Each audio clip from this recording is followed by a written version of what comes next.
Is Thailand taking steps to become a dual language society, or is it possible? It's also the culture issue. How do we create a culture where people feel safe about practicing English? I firmly disagree that teaching our kids English is the most important thing today. I think your question is a great example of we're still looking at the past. We should have focused English 10 years ago, not today.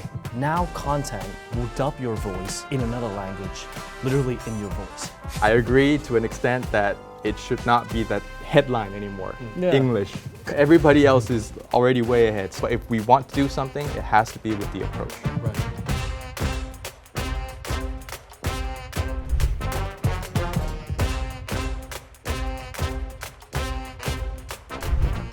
เปลี่ยนความกลัวเป็นความหวังเตรียมความพร้อมในช่วงเวลาชี้เป็นชี้ตายกับ The Standard Economic Forum 2024 Brave New World เศรษฐกิจไทยไล่กวดโลกใหม่สกัดทุกความรู้ปี 2025 ให้คุณก้าวทันเทรนด์โลกในเวลาเพียงแค่ 3 วันเจาะลึกเมกะเทรนด์ใหญ่เมื่อ AI ฉลาดกว่ามนุษย์ทุนจีนครองโลกสงครามยืดเยื้ออุตสาหกรรมถูก disrupt สิ่งแวดล้อมทำลายเศรษฐกิจพร้อมล้วงอินไซต์เศรษฐกิจการเมืองการศึกษาไทยจะปรับตัวอย่างไรไม่ให้ถูกทิ้งไว้ข้างหลังนี่คือฟอรัมที่คุณจะได้ร่วมฟังผู้ออกแบบนโยบายตัวจริงวางแผนอะไรคิดอะไรและได้คลุกวงในผู้นำระดับโลกและไทยมากกว่า 40 ชีวิตสุรเกียรติเสถียรไทยปานปรีพหิทธานุกรวีระไทยสันติประภพสุรชาติบำรุงสุขวิลเลียมอีไฮเน็กบรรยงพงพาณิชสมเกียรติตั้งกิจวานิชสุภลักษณ์อัมพุทธ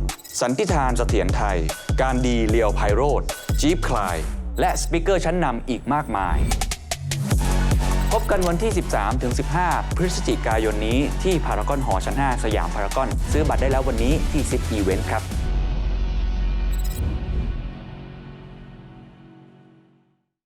And on a more lighter note, because our channel is KND, and one of the main goals of our channel is to help Thailand progress towards a dual language society where speaking Thai and English is completely normal. Do you think that Thailand can become that society? And a lot of the issues of our development comes from this language barrier. So is Thailand taking steps to become a dual language society, or is it possible? I think 3 quick points I will make.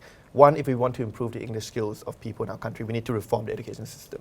Right now, if you look at the way English is taught in schools, it's very much heavily focused on vocabulary and grammar, right? Rather than trying to create an environment where students feel safe to try and practice using English. Right. You may have students that know all the vocab, know all the grammar rules, but are not when they meet a foreign person, they may not feel relaxed or they feel comfortable in trying to use that language, right? So I think on the one hand, the way English is taught in schools must be reformed. Secondly, what I talked earlier about, the state investing more in reskill and upskill coupons or vouchers. I mean, one, outcome that I see is that if that were to happen, I'm sure a lot of people will use that voucher and coupon to spend on or to use it on English courses. Right. We know that a lot of English courses that are available, right? The government does not need to provide any more courses. The private sectors already have a plethora of courses, and as well as educational institutions. But right now, a lot of the courses are too expensive for the Thai people to spend on. Right. So if the government helps to finance that, then that could be one way to unlock Thai workforce to spend time or spend money in learning and upskilling their English proficiency. Right. And then I think thirdly, it's also the culture issue, right? How do we create a culture where people feel safe about practicing English? You don't want to create an environment where, let's say, if someone were to try and practice their English, they get commented on their, your grammar is not perfect. Accent. They get commented on their accent, which is actually, something that should not be a criticism, right? Because in the world, I mean, English is a global language. There are so many different accents. There's no one correct accent. But yet people sometimes are afraid that if they were not to speak in the same accent as a native person, they may get, they may get mocked, they may get criticized. So I think that culture, I think, is something we need to change in order to make sure that society as a whole is a safe space for people to practice using foreign language. Maybe not just English, but also other foreign language as well. Absolutely. And PZK, we've heard from Piatim about the public sector and what they can do about the educational system. And you've stressed about how important it is to learn English and for Thai people to develop English skills. What do you think about this? I think your question is a great example of we're still looking at the past. I think the world's changing so quickly. I mean, if you haven't watched the Meta updates, Meta recently had a product update a week ago, like literally a week ago. I think it drove the stock price up. Now Mark Zuckerberg is the richest person today. And the craziest thing was that now content will dub your voice in another language, literally in your voice. And there will be a glasses device that you can wear, and you can speak to me in another language, and I will understand exactly. It will automatically translate to you. So, to answer your question, I firmly disagree that teaching our kids English is the most important thing today. I think it's important. English is important. I'm not saying it's not important. It's important, but to compete with the world at scale in the near future is not telling everyone to learn English. That is not gonna improve our education system today. I think right now we have tools, AI as a tool that will automatically translate. So kids from out of Bangkok who don't understand English is no longer a problem. They can speak Thai and it will automatically dub their voice in English. Right. Like that is already happening. And within 2-3 years, there will be a device that you can wear and it will automatically translate all the language in front of you. So That's happening. Does that decrease the importance of learning English then? I'm not saying decrease the importance of learning English. I'm just saying that if we had to put our time and effort onto something, we should have focused English 10 years ago, not today. You see, there's a lag here. There's a lag here.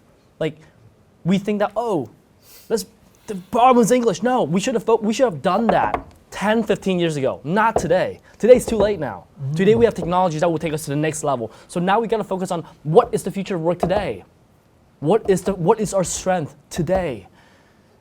We have to look into the future because there's always a lag. By the time it gets to the parliament, the public sector becomes a policy, it's going to be 10 years. By the way, transform all the education system, it's going to be 20 years. It's too late now. Let's focus on what's next, not what was. I think that's an important topic. That's my answer. And Pirin, what do you think about this? No, I think it's funny. Like I was thinking almost the exact same thing as well, and I can really see where CK is coming from. Is that especially if you're in a place like Singapore, being able to speak English is almost a given. Like it's not something that you can. It's normal there basically, and but okay. In order to at least be able to get our talent to be able to compete at the global level, there are some things that we need to look at as well in order to help our people, our talent improve English.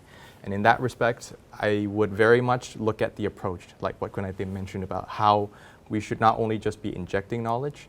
It's funny that when I was in Singapore, I've been trying to learn Mandarin as well. And I was actually surprised how they actually have this problem where the newer generations coming up, they don't want to speak Mandarin or they're not as invested into speaking Mandarin. And one of the simple reasons is they're not a fan of the teaching method there because the way that Mandarin is taught in school, in classes are still very much, very similar to the way that we teach English, is that we focus on the grammar rules, we focus on memorizing. And we don't have, especially nowadays in this globalized world, we don't have an issue with exposure now. It's very hard to go online nowadays or to not be exposed to English. So it's more about being able to put it into practice.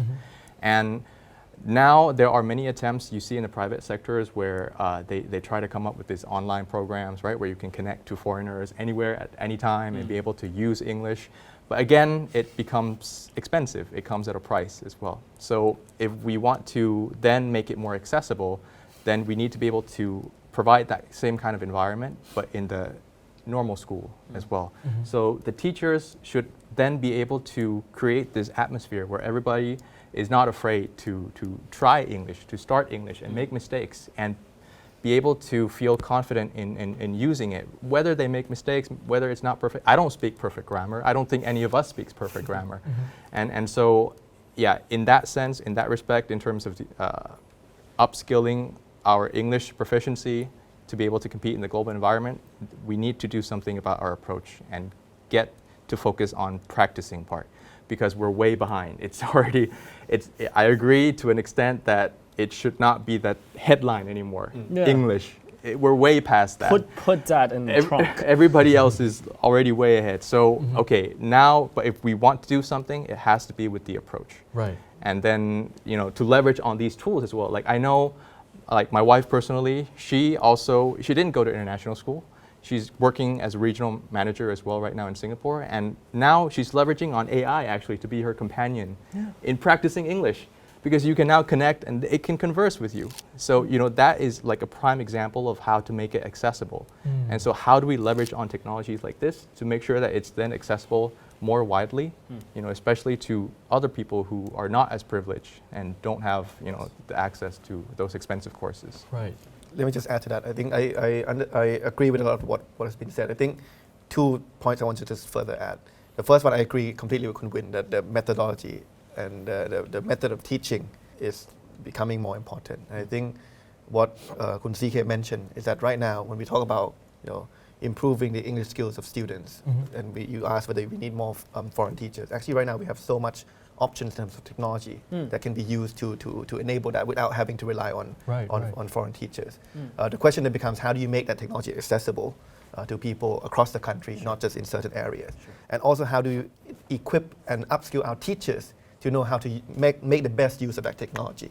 As Kun CK mentioned, right, AI will not replace humans, but humans that can use AI will replace humans that cannot use AI. Similarly, if we can equip our teachers to know how to leverage these technologies, then that will have a positive impact on the learning process within schools. And the second one, very important that Kun CK mentioned, is I talk a lot about the problems with our curriculum and how it hasn't been revised majorly since the first iPhone was invented. Yeah. My solution is not that we double down our efforts to write a new curriculum that will last for 20 years. We need a new curriculum for sure, but we also need to install mechanisms to ensure that our education is more fluid. Because even if we get the best expert to create a curriculum right now, there's no guarantee that it will be future-proof in 3, 5, 7 years from now. So how do we ensure that we also have a system and a public sector that is fluid and dynamic enough to ensure that they can be more adaptive to incoming changes. ประเทศไทยมีเสน่ห์น่าดึงดูดแค่ไหนในสายตาชาวโลกพบกับ KND Roundtable ล้อมวงคุยภาษาอังกฤษกับแขกรับเชิญพิเศษ 3 ท่าน How can we transform Thailand into a global talent destination? A place where talents around the world not only want to come to work but also build a life. อนาคตการเรียนภาษาอังกฤษยังจำเป็นอยู่ไหมถอดบทเรียนการศึกษาอังกฤษและสิงคโปร์โละวัฒนธรรมเก่าพัฒนา talent ไทยให้ไป global ปรับทัศนคติประเทศไทยดึงดูดและสร้างคนเก่งอย่างไรให้ได้แบบอเมริกา AI กับทักษะดิจิทัลประเทศไทยพบกับภริษ วชรศิลป์ a young talented Thai politician with rich international working experience CK Cheong, the CEO of Fast Work, Southeast Asia's largest freelancing platform who swears to make Thailand a better place. Akrawin Sangkhanan, the regional manager of Henkel, a German multinational company who's been living, working, and building a family in Singapore for years. And I'm going to be your host, Rajak. This special episode of KND is the prelude to the Standard Economic Forum 2024, Brave New World เศรษฐกิจไทยไล่กวดโลกใหม่ติดตามคลิปเสวนาภาษาอังกฤษของประเด็นสำคัญทั้ง 5 เรื่องได้ที่ช่อง KND Studio วันที่ 22 ตุลาคมเป็นต้นไปนะครับ I'll talk to y'all later